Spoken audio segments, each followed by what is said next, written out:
let's find out the difference between positive income elasticity and negative income elasticity. Positive मतलब दोनों एक ही direction में, और इनकम की बात कर रहे हैं. So let's start reading. When change in income brings about a change in demand in the same direction. Positive में क्या होता है कि एक बढ़ता है तो दूसरा भी बढ़ता है. दैट इज यदि इनकम बढ़ी तो डिमांड भी बढ़ गई. ओके यदि इनकम घटी तो डिमांड भी घट गई. दोनों सेम डायरेक्शन में जा रहे हैं ना एरोज. इसका मतलब positive income elasticity. When change in income brings change in demand in the same direction, it's positive income elasticity. When income increases demand also increases and vice versa. Income बढ़ी तो demand भी बढ़ी, income घटी तो demand भी घटी. Right. Negative income elasticity. When change in income brings change in demand in the opposite direction. Income बढ़ रही है, इनकम बढ़ी, उसके बाद भी डिमांड घट गई, या फिर एक्सट्रीम केस लो, इनकम घट गई तो भी डिमांड बढ़ गई. जनरली क्या होता है, इनकम बढ़ी तो भी डिमांड घट गई, ऐसा हुआ. So that is what negative income elasticity, जो कि किस केस में होता है, गिफिन गुड्स में होता है. What are Giffen goods? Inferior quality goods.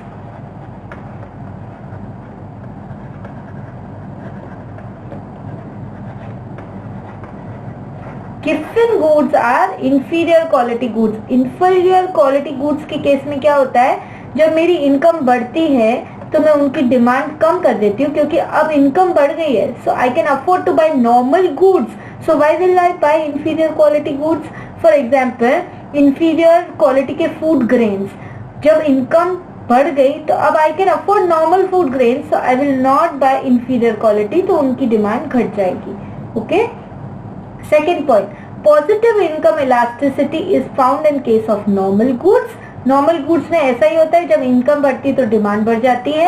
Negative income elasticity is found in case of inferior goods or given goods. That is, income बढ़ी तो फिर inferior goods की डिमांड घट जाएगी. Third point, the slope of income curve is positive. It slopes upward, showing when income rises, demand also rises. When income rises, demand also rises. देखो हम देखते हैं इसको, ये आपका y दैट इज इनकम. अब यदि आपकी इनकम y थी, यदि आपकी इनकम y थी, ओके, सो y इनकम पे आप Q क्वांटिटी डिमांड कर रहे थे. ये रहा पॉइंट Q. y इनकम पे आप Q क्वांटिटी डिमांड कर रहे थे. अब आपकी इनकम बढ़ गई, y से y1 हो गई, इनकम बढ़ गई. ओके. सो क्वांटिटी डिमांडेड भी Q से Q1 हो गई. इनकम बढ़ी, क्वांटिटी डिमांडेड भी बढ़ी. दोनों जो पॉइंट्स है उन दोनों पॉइंट्स को मैच करके हमने बनाया डी डिमांड कर्व. सो ये कर्व कैसा है? The slope of income curve is positive. It slopes upward. नीचे से ऊपर जा रहा है. It slopes upward, showing when income rises, demand also rises. जब इनकम बढ़ती है, ये इनकम बढ़ी तो डिमांड भी बढ़ गई.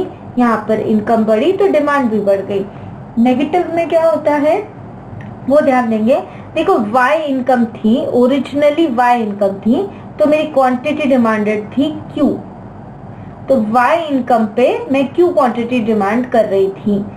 मेरी इनकम बढ़ के y से y1 हो गई.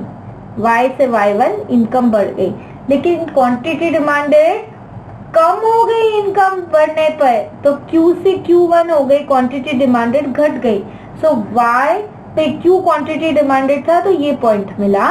नाउ इनकम रेस्ड y1 हो गई, सो क्वांटिटी डिमांडेड डिक्रीजेस, तो ये पॉइंट मिला. तो कर्व कैसा हो गया? the slope of income curve is negative or downward sloping? It is negative or downward sloping curve due to inverse relationship of income and demand of inferior goods. inferior goods में income बढ़ती है तो demand घट जाती है. तो ये demand curve कैसा है? Due to inferior relationship of that is inverse relationship of income and demand of inferior goods, it is downward sloping demand curve. And positive income elasticity में demand curve क्या है? It is upward sloping demand curve. So this was the difference between positive income elasticity and negative income elasticity.